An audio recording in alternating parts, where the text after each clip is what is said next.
یہ بنیادی طور پہ آج ہمارا ٹاپک ہوگا کہ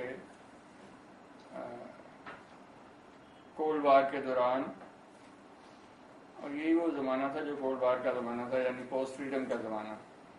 ہم لوزلی اسپیکنگ ہم کہہ سکتے ہیں کہ 1950s کے سے آنورڈ کا جو زمانہ ہے وہ پوسٹ کولڈ وار کا زمانہ ہے، اور یہی وہ زمانہ ہے جس میں بے شمار ممالک جو ہے وہ کلونیلزم سے آزاد ہوئے. اب ظاہر ہے جو ملک آزاد ہوئے ان میں سے بہت سارے ایسے ممالک ہیں جہاں پہ فریڈم موومنٹس بھی تھیں.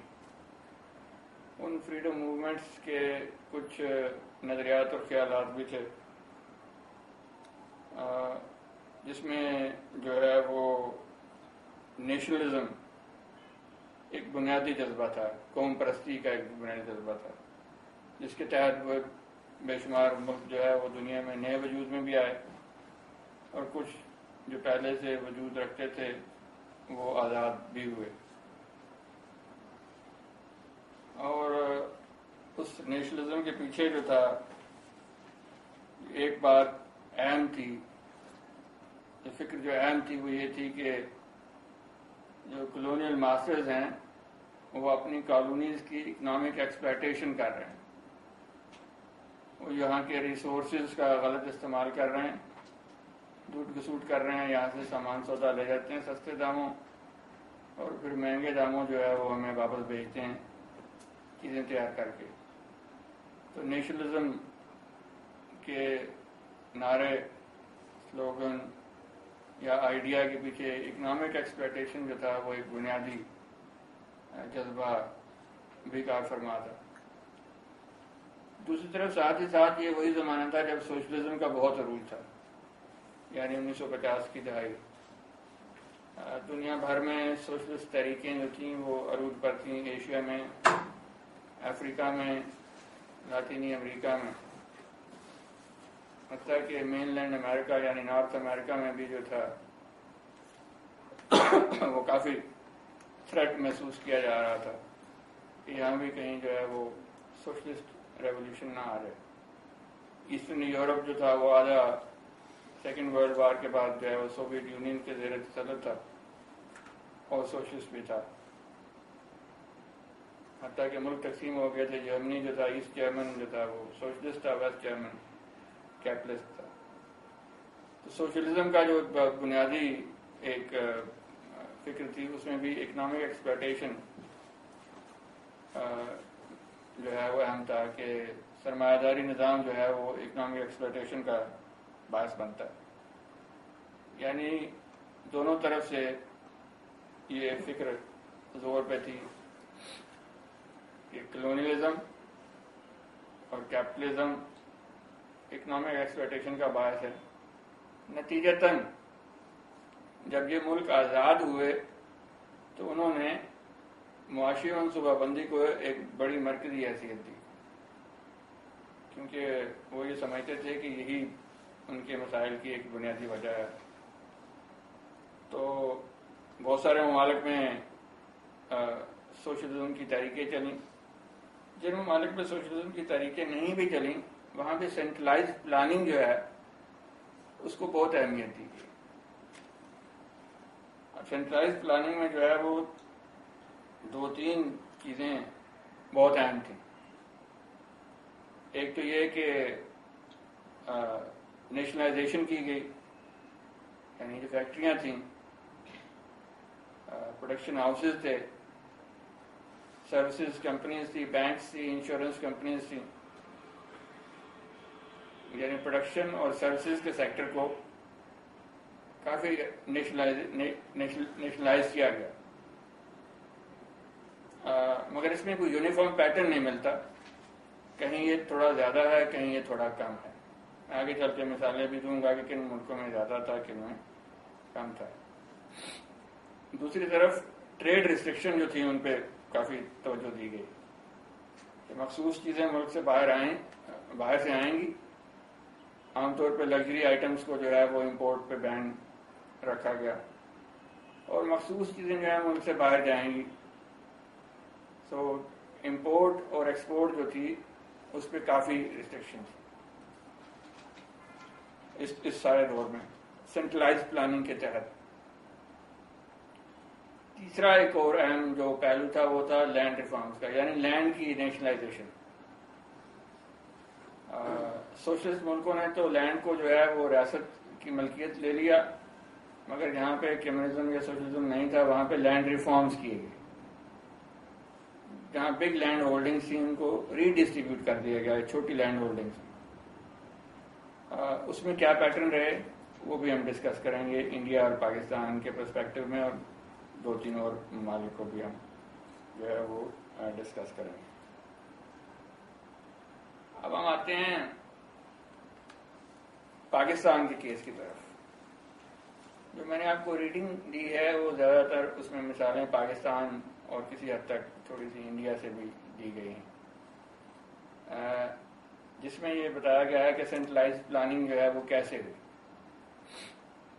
جب پاکستان وجود میں آیا تو یہاں انڈسٹری تو تھی نہیں، بہت معمولی معاملات تھے. یہاں پر کاروبار بہت تھوڑا تھا، زراعت پیشہ لوگ تھے زیادہ تر. تو ریاست نے کوشش کر کے کچھ انڈسٹری کو پروموٹ کرنے کی کوشش کی، مگر وہ ساری جو انڈسٹریل گروتھ ہوئی 50s اور 60s میں وہ اسٹیٹ پیٹرنیج کے تحت ہوئی. پیٹرنیج یعنی ریاست جو خود ان کو سپورٹ کرتی. تاہم اس کے باوجود بینکس بنے، انشورنس کمپنیز بنی، سروسز سیکٹر نے بھی گرو کیا، انڈسٹری نے بھی گرو کیا، انفراسٹرکچر ڈیولپمنٹ بھی ہوئی، ڈیمز بھی بنے، کچھ سڑکیں وڑکیں، یہ وہ 60s کے دور میں بنا. مگر اسٹیٹ جو تھا اس کی پلاننگ اس میں ایک مرکزی حیثیت رکھتی تھی جو کہ اس کو سپورٹ فراہم کر رہی تھی ساتھ ساتھ. اس میں جو میجر ٹوسٹ آیا وہ 70s میں آیا بھٹو صاحب کے دور میں، جنہوں نے یہ کہا کہ یہ ساری ڈیولپمنٹ ہے یہ ہائیلی اسکیوڈ ہے، دولت جو ہے وہ 22 خاندانوں کے ہاتھوں میں مرکوز ہو کے رہ گئی ہے، باقی پاکستان تو سارے کا سارا غریب ہے. تو اس ایسی ترقی کا، ایسی ڈیولپمنٹ کا عام آدمی کو اور غریب آدمی کو کوئی فائدہ نہیں ہوا، اس لیے اس کو ریورس کرنے کی ضرورت ہے. تو انہوں نے سینٹرلائز پلاننگ جو ہے اس کی طرف زیادہ توجہ دینی شروع کی. شروع میں بڑی فیکٹریاں جو ہیں ان کو نیشنلائز کیا، بتدریج انہوں نے چھوٹی فیکٹریوں کو بھی نیشنلائز کرنا شروع کر دیا، حتیٰ کہ فلور مل جو کہ بہت ہی چھوٹا سا ایک یونٹ ہوتی ہے اس کو بھی نیشنلائز، کچھ فلور ملوں کو بھی نیشنلائز کر لیا. چاول کے جو کارخانے ہیں چھوٹے چھوٹے ان کو بھی نیشنلائز کر لیا، بینکس کو نیشنلائز کر لیا، انشورنس کمپنیز کو نیشنلائز کر لیا، حتیٰ کہ کچھ تعلیمی اداروں کو بھی نیشنلائز کر لیا، جیسا کہ آپ جانتے ہیں R C college, government college اور اس طرح ان کو بھی نیشنلائز کر لیا. تو یہ سینٹرلائز پلاننگ کا ایک دور تھا پاکستان کا بھٹو صاحب کا، جسے وہ سوشلزم کا نام بھی دیا کرتے تھے. اب ہمیں یہ دیکھنا یہ ہے کہ کیا اس کا کوئی پاکستان کی معیشت پہ بہتر اثرات مرتب ہوئے یا کہ نہیں. میں ہارڈ فیکٹس کی بنیاد پہ بات کروں گا، نہ کہ بھٹو صاحب کی شخصیت پہ. وہ کیسی شخصیت تھے، کرسماتی شخصیت تھے، اچھے سیاستدان تھے نہیں تھے، یہ ہمارا ٹاپک نہیں ہے. ہم صرف دیکھیں گے کہ ان کی منصوبہ بندی سے اقتصادی طور پہ مختلف طبقات کو کیا فوائد اور کیا نقصانات پہنچے. ایک بات جو آپ کو اس ریڈنگ میں جو میں نے آپ کو پرووائڈ کیا وہ یہ نظر آئے گی کہ بھٹو صاحب کے دور میں ریئل ویجز کم ہو گئی تھیں. ریئل ویجز کیا ہوتی ہیں؟ دیکھیے، اگر آپ کی تنخواہ 1000 ہے اور اس کو بڑھا کر 1100 روپے کر دیا جاتا ہے، اور اگر انفلیشن ریٹ جو ہے وہ 20% ہے تو آپ کی ریئل ویج جو ہے وہ 10% کم ہے.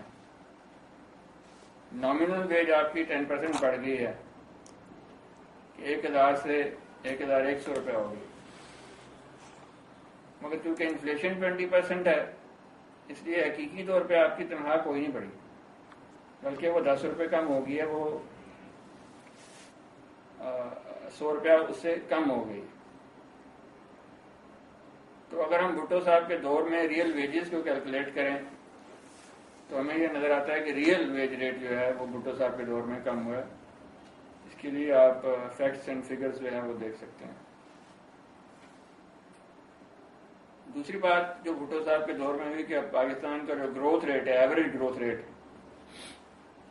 وہ بہت کم ہو گیا، 3-4%۔ اب 3-4% گروتھ ریٹ جو ہے وہ کوئی اچھا گروتھ ریٹ نہیں ہے، جبکہ ایوب خان کے زمانے میں یہ 6% تک چل رہا تھا، 5 سے 6% تک۔ اور اگر آپ کا پاپولیشن گروتھ ریٹ جو ہے وہ 1.5% یا 2% ہو، اور اگر گروتھ ریٹ 4% ہو تو ایونچولی وہ 2% ہی رہ جاتا ہے۔ 2% گروتھ ریٹ جو ہے وہ بہت پور ہوتا ہے۔ تیسری بات جو بھٹو صاحب کے دور میں ہم نے دیکھی وہ یہ تھی کہ امیر اور غریب کے جو درمیان جو آمدنیوں کا فرق ہے وہ بڑا۔ اب اس پہ عام طور پہ یہ سمجھا جاتا ہے کہ ایسا نہیں ہو سکتا، کیونکہ بھٹو صاحب نے جو ریفارمز کی تھیں وہ تو غریبوں کے لیے کی تھیں، روٹی کپڑا مکان کی بات کی تھی۔ اس کے لیے ایک ہمارے پاس طریقہ ہوتا ہے جسے ہم کہتے ہیں جینی کوفیشنٹ، جو اکنامکس سے استعمال ہوتا ہے۔ اس کی ڈیٹیلز بھی اس ریڈنگ میں دی ہوئی ہیں۔ اس جینی کوفیشنٹ کی مدد سے یہ کیلکولیٹ کیا جاتا ہے کہ امیر اور غریب میں فرق بڑھ رہا ہے یا کم ہو رہا ہے۔ اس کا 0 سے 1 تک کا ہوتا ہے اشاریہ۔ اگر آپ 0 کی طرف آ رہے ہوں تو وہ کم ہو رہا ہوتا ہے، اور اگر آپ 1 کی طرف جا رہے ہوں تو وہ زیادہ ہو رہا ہوتا ہے۔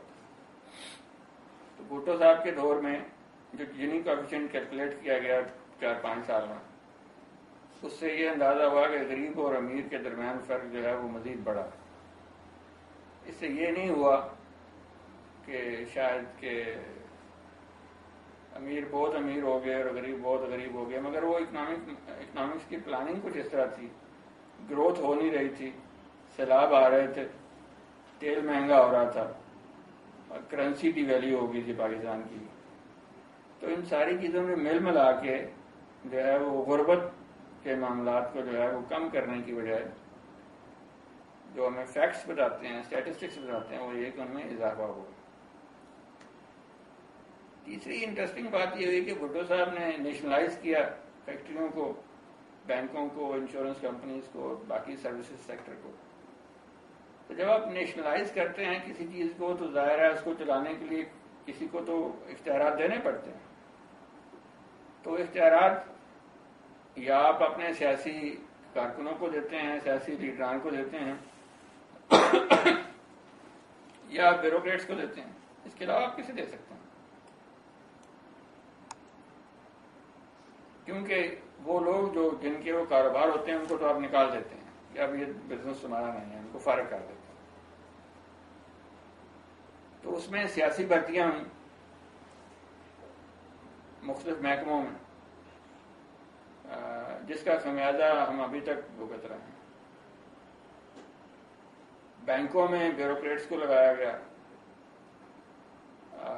کچھ پارٹی کیڈر کے جو ٹیکنوکریٹس تھے ان کو لگایا گیا۔ اب ہوا یہ کہ ایک طرف تو بھٹو صاحب کی یہ خواہش تھی کہ ہم بیوروکریسی کو کمزور کیا جائے اور عوامی نمائندوں کو امپاور کیا جائے۔ عوام کی حکومت ہے، ان کی طاقت ہونی چاہیے۔ دوسری طرف نیشنلائز کیا تو یہ ایک عجیب سی ڈائیکاٹمی بن گئی کہ ایک طرف تو آپ بیوروکریسی کو کمزور کرنا چاہ رہے ہیں، دوسری طرف آپ کام چلانے کے لیے آپ کے پاس اس کے علاوہ کوئی چارہ نہیں ہے کہ جن یونٹس کو، جن کاروباروں کو آپ نیشنلائز کر رہے ہیں اس پہ آپ سرکاری ملازمین کو بٹھائیں۔ تو سرکاری ملازم جو ہوتا ہے اس کی اپنا کاروبار تو ہوتا نہیں ہے، وہ جتنا بھی دیانتدار ہو اس کے نتیجے میں اسے انفلوئنس کرنا نسبتاً آسان ہوتا ہے۔ ذاتی کاروبار کے معاملے میں انسان سیلفش ہوتا ہے۔ اگر آپ کا بینک ہے یا چند لوگوں نے مل کے بینک بنایا تو اس کے پاس اگر کوئی شخص قرضہ لینے آئے گا تو وہ یہ پہلے سوچے گا کہ یہ میرا قرضہ واپس ہوگا نہیں ہوگا، اس کا بنے گا کیا پیسے کا. جبکہ بیوروکریٹ جو ہے اس کو انفلوئنس کرنا نسبتاً آسان ہو سکتا ہے. میں یہ نہیں کہتا ہوں کہ ہمیشہ وہ ہو جاتے ہیں، ہو سکتا ہے، کیونکہ اس کے پیسے نہیں ہیں، وہ تو تنہا لیتا ہے. کل کو آج اس بینک میں، نیشنل بینک میں، کل پرسوں کو کہیں اور ہوگا. اس کے سٹیکس نہیں اتنے بڑے، اور اگر اس کو برائب کیا جائے تو اس کو فائدہ بہت ہے، کیونکہ بینک کا پروفٹ تو بہرحال اسے نہیں ملنا. تو اس کے نتیجے میں پاکستان میں جو ہے وہ اقربا پروری، نیپوٹزم بہت بڑا، اور ایونچولی کاروباری معاملات میں کرپشن بہت زیادہ آ گئی. آپ نے سنا ہوگا آج کل بھی سپریم کورٹ کہہ رہی ہے کہ وہ قرضے جو ہے وہ واپس لائے جائیں. اب یہ قرضے وہی واپس آ سکتے ہیں جو کہ نیشنلائزڈ بینکس نے دیے ہیں. پرائیویٹ بینکوں کے قرضے آپ واپس نہیں لا سکتے کیونکہ اس میں سپریم کورٹ کا کوئی دخل نہیں ہے. تو ایک پرائیویٹ کمپنی ہے، اس نے قرضہ دیا یا نہ لیا، یہ ان کا اپنا معاملہ ہے. سپریم کورٹ اس میں کچھ نہیں کر سکتا. سپریم کورٹ صرف کر سکتا ہے کہ جو سرکاری جائیداد ہے، جو سرکاری محکمے ہیں، ان کا جو خرد برد ہوئی ہے اس کے پیسے واپس لیے جائیں. تو یہ بھٹو صاحب کے دور میں ہم نے یہ دیکھا کہ گروتھ سلو ہوئی، ریئل ویج ریٹ کم ہوا، بیوروکریسی کا اسٹرانگ ہولڈ جو ہے وہ زیادہ ہوا، امیر اور غریب کا فرق جو ہے اس میں بھی زیادہ ہوا. بھٹو صاحب نے لینڈ ریفارمز کی بھی کوشش کی تھی، اس سے پہلے بھی پاکستان میں لینڈ ریفارمز کی کئی ایک کوششیں ہو چکی. وہ کتنی سیلنگ تھی وہ بھی ریڈنگ میں لکھی ہوئی ہے. مگر لینڈ ریفارمز کا سندھ میں کوئی اثر نہیں ہوا، لوگوں نے زمینیں چھپا لی. پنجاب میں بھی کوئی خاص اثر نہیں ہوا. البتہ گلگت میں جو ہے وہ لینڈ ریفارمز عملی طور پہ کیے گئے اور وہاں پہ زمینوں کو تقسیم کر دیا گیا. جو بڑے وہاں کے تھے جاگیردار، ان سے زمینیں لے لی گئیں اور ان کو ری ڈسٹریبیوٹ کر دیا گیا. اس کے بدلے میں ان کو کچھ پیمنٹس کی گئیں. تو یہ معاملات تو ہوئے پاکستان میں پوسٹ کولڈ وار کے دوران. اب ہم انڈیا میں دیکھتے ہیں، انڈیا میں بھی صورتحال جو ہے وہ کچھ اس سے مختلف نہیں رہی. جب انڈیا آزاد ہوا تو نیشنلزم کا دورہ تھا.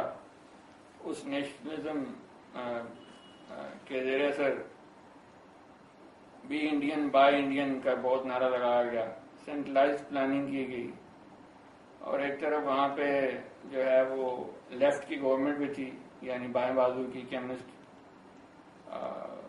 بنگال میں بہت زور تھا ان کا، کیرالہ میں بہت زور تھا، کچھ اور ریاستوں میں بھی ان کا بہت زور تھا. وہاں پہ ان کی باقاعدہ حکومتیں تھیں. انہوں نے وہاں پہ بڑے ریگرس لینڈ ریفارمز بھی کیے.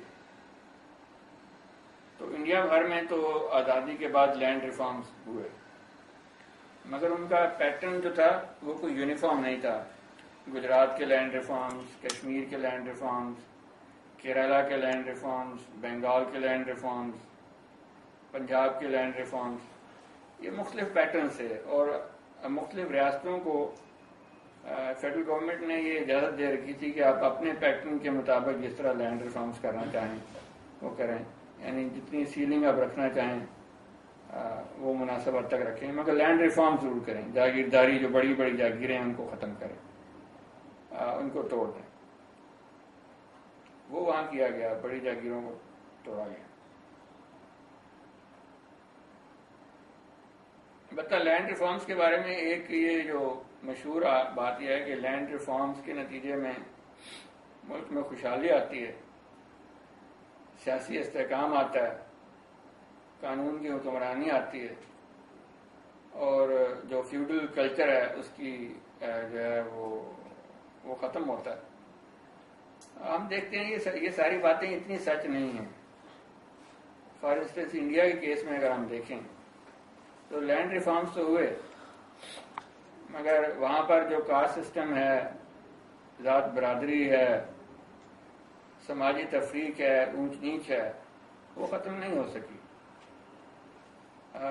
نہ ہی لینڈ ریفارمز کے نتیجے میں وہاں پہ اقتصادی ترقی کی رفتار بہتر ہو سکی، بلکہ وہ کافی پور ہی رہی. انڈیا میں 1990s تک انڈیا کا گروتھ ریٹ 4% اور اس سے کم رہا. گورننس یعنی کرپشن کو کنٹرول کرنے میں بھی لینڈ ریفارمز اکثریت ریاستوں میں کامیاب نہیں ہوئے. بنگال میں اور ایک دو اور ریاستوں میں حالات نسبتاً بہتر رہے، کیونکہ وہاں پہ حکومتیں جو تھیں وہ کمیونسٹ تھیں، تو ان کی جو گورننس کے جو تھے وہ معاملات وہ زیادہ سخت تھے. مگر اس کی وجہ شاید لینڈ ریفارمز نہیں تھی. اگر وجہ لینڈ ریفارمز ہوتی تو پھر باقی ریاستوں میں بھی جو ہے وہ اسی طرح کے رزلٹ سامنے آتے. اسی طرح ہم دیکھتے ہیں کہ پاکستان میں بھی جو لینڈ ریفارمز ہوئے تھے 60s میں، وہ اس وقت کا ایسٹ پاکستان تھا اور ویسٹ پاکستان تھا. ایسٹ پاکستان میں لینڈ ریفارمز ٹھیک ہو گئے تھے، وہاں انہوں نے زمینیں لے لی تھیں اور ری ڈسٹریبیوٹ بھی کر دی تھی. مگر ان لینڈ ریفارمز کے نتیجے میں جو ہے وہ بنگلہ دیش میں یا ایسٹ پاکستان میں کوئی خوشحالی نہیں آئی تھی. ہاں البتہ اس کے سیاسی امپلیکیشنز جو ہیں وہ پازیٹیو ضرور ہوئے تھے. لوگ سیاسی طور پہ زیادہ متحرک ہو گئے تھے، اور لینڈ ریفارمز کے نتیجے میں آپ کی ایک مڈل کلاس جو ہے اس کا سائز تھوڑا بڑا ہو جاتا ہے، جو کہ ایک اچھی بات ہے. تو میں یہ نہیں کہہ رہا ہوں کہ لینڈ ریفارمز ہونے نہیں چاہیے. لینڈ ریفارمز کے سیاسی فوائد ہو سکتے ہیں، کسی حد تک سماجی اور تہذیبی جو ہے وہ فوائد بھی ہو سکتے ہیں. مگر اس سے بہت زیادہ امید رکھنا ہے کہ اکنامک پراسپیرٹی آ جائے گی، ایکویلٹی آ جائے گی، گورننس کے ایشوز حل ہو جائیں گے، تو وہ ہم دیکھتے ہیں کہ ساؤتھ ایشیا میں ایسا نہیں ہوا. نہ صرف ساؤتھ ایشیا بلکہ دنیا کے بے شمار ممالک میں بھی ایسا نہیں ہوا. مثلاً تنزانیہ میں لینڈ ریفارمز ہوئے تھے آزادی کے بعد، بڑے ریگرس لینڈ ریفارمز انہوں نے کیے تھے، بڑی دیانتداری. اس کے نتیجے میں 8-10 سال تو حالات اچھے رہے، مگر اس کے باوجود وہاں پہ نہ خوشحالی آئی اور نہ ہی تنزانیہ کوئی جو ہے وہ اچھا ملک ثابت ہوا. تنزانیہ آج بھی ایک بہت ہی غریب ملک ہے، بہت ہی پسماندہ سا ملک ہے. تو لینڈ ریفارمز کے بارے میں یہ خیال کہ اس کے نتیجے میں ہم آٹومیٹیکلی بہت کچھ اچیو کر لیں گے، وہ تاریخی طور پہ ثابت نہیں ہو سکا. اور نہ ہی ہم یہ دیکھتے ہیں کہ سینٹرلائز پلاننگ جو تھی اس نے ہی کوئی خاطر خواہ اثرات ترقی پذیر دنیا پر ڈالے، کیونکہ یہ سارا زمانہ 50s 60s اور 70s کا سینٹرلائز پلاننگ کا زمانہ تھا بہت سارے ملکوں میں، اور بہت سارے ملکوں میں سوشلزم کا زمانہ تھا. انڈیا نے اپنی سینٹرلائز پلاننگ کی پالیسی کو 1990s میں ریوائز کیا. منموہن سنگھ جب فائنانس منسٹر بنے. اب یہ فیکٹ سب کے سامنے ہے کہ انڈیا اس وقت جو ہے وہ 6% سے زیادہ اینولی گرو کر رہا ہے، گزشتہ 10 سال سے زیادہ ہو گئے ہیں، اور اس سے پہلے بھی اس کی گروتھ ریٹ جو تھی وہ 5-6% چل رہی تھی. یعنی جب سے اس نے اپنی اکانومی کو ڈی سینٹرلائز کرنا شروع کیا ہے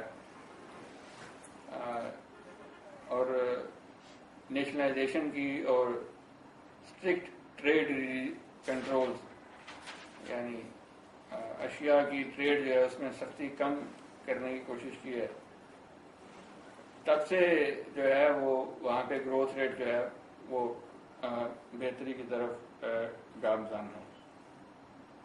پاکستان میں مڈل آف دی 80s میں آہستہ آہستہ ڈی نیشنلائزیشن کا پروسیس شروع ہوا. فیکٹریوں کو اور لوگوں کو جو ہے وہ دوبارہ ڈی نیشنلائز کیا گیا. وہ پروسیس ابھی تک جو ہے وہ جاری ہے. ابھی بھی مسئلہ ہے کہ اسٹیٹ انٹرپرائزز جو ہیں پاکستان کی وہ بہت لاسز میں جا رہے ہیں، ان کا کچھ ہونا چاہیے. مگر بہت کچھ جو ہے وہ پرائیویٹائز ہو چکا ہے. بینکس تقریباً سارے نیشنلائز ہو چکے ہیں. بہت ساری انشورنس کمپنیز جو ہیں وہ بھی نیشنلائز ہو چکی ہیں. تو ہم یہ نتیجہ نکالتے ہیں آج کی گفتگو سے کہ نیشنلزم اور سوشلزم کے زیر اثر جو اقتصادی منصوبہ بندی ہوئی اس سے ترقی کی رفتار میں اضافہ نہیں ہوا، اس سے لوگوں کو روزگار کے زیادہ مواقع نہیں ملے، اس سے سماجی ناہمواریوں میں جو امیدیں تھیں، توقعات تھیں، وہ حاصل نہیں ہو سکیں. حتیٰ کہ لینڈ ریفارم سے بھی وہ توقعات حاصل نہیں ہو سکیں جن کی کہ توقع کی جا رہی تھی. اس لیے وہ دور سینٹرلائز پلاننگ کا اور سوشلسٹ اکانومی کا جو تھا وہ کوئی کامیاب تجربہ ثابت نہیں ہوا.